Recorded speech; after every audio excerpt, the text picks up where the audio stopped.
Have you ever noticed it's a little harder to open that jar of pickles these days? Or maybe walking up the stairs feels just a bit more exhausting than it used to? You might chalk it up to just getting older, but what if I told you there's a simple mistake you could be making with your diet that's actually speeding up muscle loss, and it's something you can fix starting today? Here's the thing, after 70, your body doesn't process protein the same way it did when you were younger. And if you're not eating it the right way, you could be losing muscle faster than you need to. That's not just about strength, it's about staying independent, keeping your energy up, and enjoying life on your terms. So let's talk about why this happens and, more importantly, what you can do about it. But before we dive into this important topic, please take a moment to hit that subscribe button, give this video a thumbs up and comment below telling me where you're watching from. I love connecting with all of you from around the world, so now let's begin. First, let's clear up a big misunderstanding. A lot of folks think if they just eat some protein during the day, maybe a little chicken at lunch or an egg at breakfast, they're doing enough. But research shows that after 70, your body needs more protein at each meal to hold on to muscle. And here's the kicker, spreading it out too thin throughout the day might not be enough to actually build or maintain muscle. Think of it like fueling a fire. If you toss in a tiny log every few hours, the flame stays small. But if you give it enough wood at once, it burns strong and steady. Protein works the same way, your muscles need a solid dose at each meal to really benefit. Now, you might be wondering, how much is enough? Well, studies suggest that seniors should aim for about 25 to 30 grams of protein per meal to really support muscle health. That's about the amount in a small chicken breast, a cup of Greek yogurt, or a couple of eggs with some cheese. But here's where many people go wrong. They might have a slice of toast with a little peanut butter for breakfast, only about 5 grams of protein, and assume they'll catch up later. The problem? Your body can't store protein for later like it does with carbs or fats. So if you don't get enough at each meal, you're missing out on the chance to keep your muscles strong. And let's talk about breakfast for a second, because this is where a lot of seniors fall short. Cereal with milk? Maybe 8 grams of protein. A piece of fruit? Almost none. If that's your usual morning meal, you're starting the day at a disadvantage. But the good news is, small tweaks can make a big difference. Swap that cereal for Greek yogurt with some nuts, and suddenly you're at 20 grams or more. Add an egg, and you're golden. The bottom line? If you want to hold on to your strength, mobility, and independence, it's time to rethink how you're eating protein. It's not just about getting protein, it's about getting enough of it, at the right times, in the right ways. And the best part? This isn't some complicated diet plan.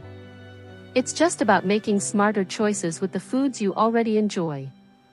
So let's keep going, because there's more you need to know, like the best protein sources for seniors. Hint, not all proteins are created equal, how to make sure you're absorbing it properly, and simple meal ideas that take the guesswork out of hitting that 25 to 30 gram goal at every meal. Because you deserve to feel strong, energetic, and capable, no matter what age you are. Now that we've talked about how much protein you need at each meal, let's tackle another big piece of the puzzle, what kind of protein you're eating. Because here's something that might surprise you. Not all protein is created equal, especially after 70. Some sources are like premium fuel for your muscles, while others, well, let's just say they're not doing you any favors. You've probably heard that meat, eggs, and dairy are good sources of protein, and that's true.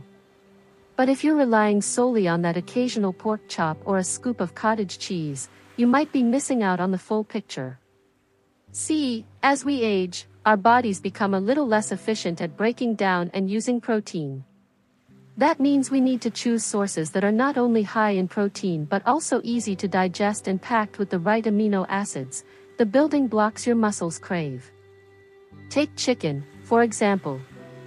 A nice grilled chicken breast is a great option, but if you're finding it tough to chew or it just doesn't sit well in your stomach anymore, you might not be getting the full benefit. That's where things like eggs, fish, or even Greek yogurt come in. They're softer, easier to digest, and still packed with the protein your body needs. And let's not forget about plant-based options. Beans, lentils, and quinoa are fantastic, especially when paired with a little cheese or a drizzle of olive oil to boost absorption. But here's a mistake a lot of seniors make. They assume that just because they're eating protein, their body is using all of it. Unfortunately, that's not always the case. As we get older, our stomach acid levels tend to drop, which means we don't break down protein as well as we used to. That's why how you prepare your food matters just as much as what you're eating. Slow-cooked meats, scrambled eggs, or even a smoothie with protein powder can be easier on your digestion than a tough steak or dry chicken. And speaking of smoothies, let's talk about one of the easiest ways to sneak more protein into your day without feeling like you're forcing down a big meal. A simple blend of Greek yogurt, a handful of spinach, a scoop of peanut butter, and some milk can give you 20 to 25 grams of protein in one delicious drink. Perfect for those mornings when you're just not that hungry or when chewing feels like too much effort. Now, I know some of you might be thinking, but what if I don't like eating a lot of meat, or what if I'm on a budget? Don't worry, there are plenty of affordable, tasty options. Canned tuna or salmon, for instance, is a fantastic source of protein and healthy fats, and it's ready to eat straight from the can. Eggs are another budget-friendly superstar. And if you're vegetarian or just want to mix things up, try combining rice and beans. It's a complete protein and costs pennies per serving. The key here is to find what works for you. Maybe it's a hearty bowl of chili with lean ground beef and kidney beans. Maybe it's a cheesy omelet with a side of avocado. Or maybe it's a simple turkey and cheese roll-up for a quick snack. The point is, you don't have to overhaul your entire diet, just make a few smarter swaps to ensure you're getting the right kind of protein in the right amounts. But wait, there's one more thing we need to talk about, and it's something most people never even consider. It's not just about what you eat, it's about when you eat it. And no, I'm not talking about fasting or strict meal timing. I'm talking about a simple trick that can help your body hold on to muscle even better. Let me ask you something. When was the last time you paid attention to when you eat your protein? Most of us don't think much about timing. We eat when we're hungry, and that's that. But here's what the research shows. Spreading your protein evenly throughout the day isn't just helpful, it's critical for preserving muscle after 70. Think about how most people eat. Maybe a small breakfast with just a bit of protein, a modest lunch, and then a big dinner with most of the day's protein packed into one meal. Sounds familiar, right? Well, here's the problem. Your muscles can only use so much protein at once. If you dump 40 grams of protein into your system at dinner, a lot of it might go to waste because your body can't utilize it all at that moment. But if you spread that same amount across 3 meals, giving your muscles a steady supply, you'll get far better results. Here's why this matters so much. As we age, our bodies become what scientists call anabolic resistant. That's just a fancy way of saying our muscles don't respond as well to protein as they used to. So if you wait until dinner to get most of your protein, you're missing out on multiple opportunities throughout the day to stimulate muscle growth and maintenance. It's like trying to fill a leaky bucket. You've got to keep topping it up regularly, or it'll never stay full. Now, I can hear some of you saying, but I'm just not that hungry in the morning. Believe me, I understand. Appetite changes as we get older. But here's the good news. You don't need a huge meal to get your protein in. Something as simple as a hard-boiled egg with your toast, or stirring some collagen peptides into your morning coffee, can give you that crucial morning boost without making you feel stuffed. And let's talk about nighttime. Many seniors make the mistake of skipping protein at bedtime, but studies show that having a small protein-rich snack before bed, like a cup of cottage cheese or a glass of milk, can actually help your muscles recover and rebuild overnight. It's like giving your body the tools it needs to do maintenance work while you sleep. But timing isn't the only factor. There's another piece to this puzzle that most people overlook. And it has to do with what you're doing between meals. Because here's the truth, protein alone won't save your muscles if you're making this one common mistake. You could be eating the perfect amount of protein at exactly the right times, but if you're making this one mistake, you might still be losing muscle faster than you should. And here's what it is, not moving enough. Now, before you groan and think, oh no, another person telling me to exercise, hear me out. This isn't about running marathons or lifting heavy weights at the gym. It's about something much simpler, giving your muscles a reason to stick around. See, here's how your body works, it's incredibly efficient. If you're not using certain muscles much, your body thinks, well, we don't need these anymore, and starts breaking them down. And this happens faster after 70. But the beautiful thing is, the opposite is also true.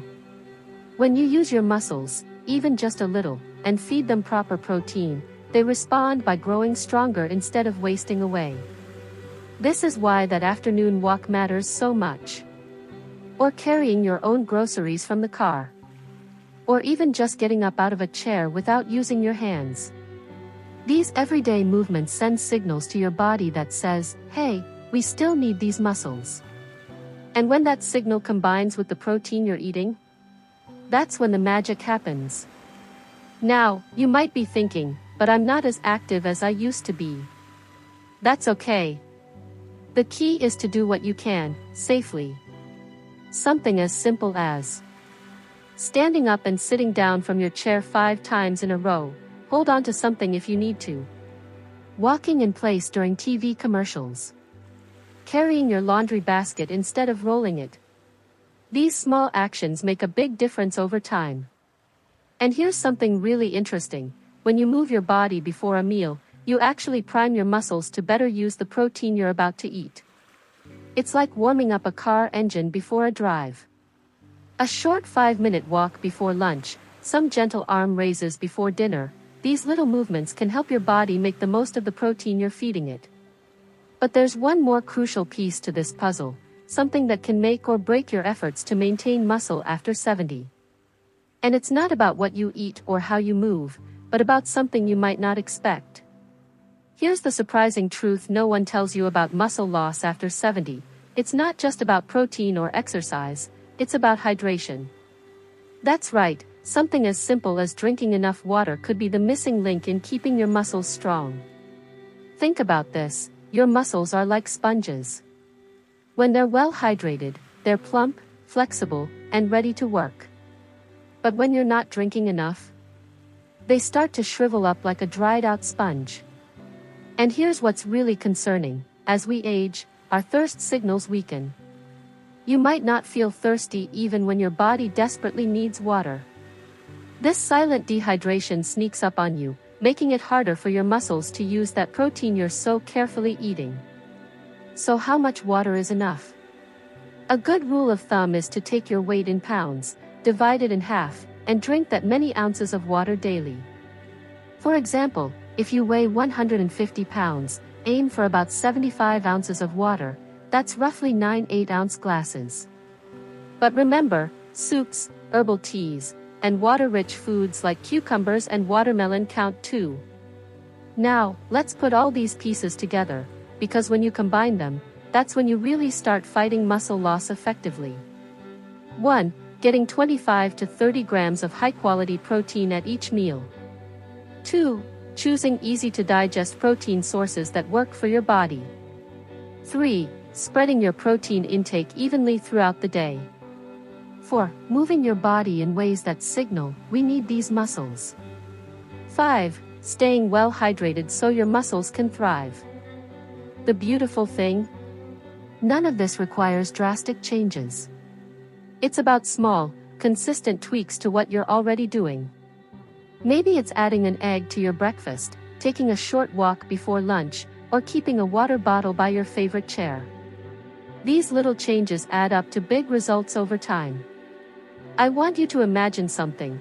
Picture yourself 6 months from now, feeling stronger when you get up from your chair, having more energy to play with your grandkids, or being able to carry your own groceries with ease. That's absolutely within your reach, It just starts with giving your muscles what they truly need. Now I'd love to hear from you. Have you noticed changes in your strength as you've gotten older? What protein-rich foods work best for you? Share your experiences in the comments below. Your story might be exactly what another viewer needs to hear today. If you found this helpful, do me a favor, give this video a thumbs up and subscribe if you haven't already. It helps more seniors like you discover this important information. And remember, aging might be inevitable, but weakness doesn't have to be. Here's to your strength, your independence, and your health, at any age.